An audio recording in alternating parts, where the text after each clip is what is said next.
Vai tu esi domājis, kāpēc cilvēks vispār slimo? Nevis dažreiz, bet ilgstoši un hroniski, gadiem. Savā pieredzē es redzu 3 iemeslus. Pirmā ir šūna mums ir badā.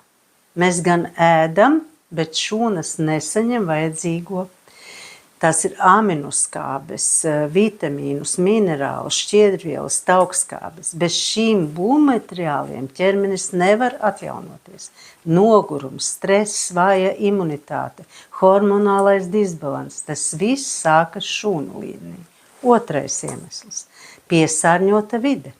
Zarnas, limfa, toksīni, ja organisms netiek regulāri attīrīts, un tad barības vielas netiek uzņemtas, un ķermenis kļūst par vidi iekaisumiem, vīrusiem, baktērijām, sēnēm, parazītiem un dažādām hroniskām problēmām.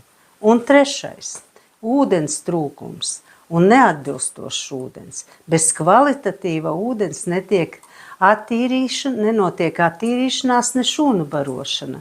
Ūdens ir kā transports, enerģija un dzīvība, un te sākas holistiska pieeja. Nevis tablete pret simptomu, bet kopēja sistēma, balstīta uz iemeslu. Strukturēts, sārmains dzīvs ūdens, organisma attīrīšana, šūnu pabarošana un ikdienas ieradumu mainīšana. Korāla kluba nav brīnum līdzeklis. Tas ir instruments, lai cilvēks uzņemtos atbildību par savu veselību.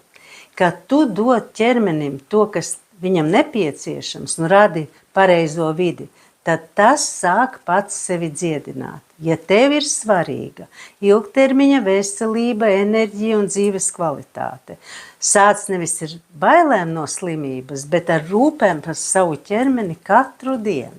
Ja tevi tas interesē, tad uzraksti man WhatsApp. Jauku tev dienu!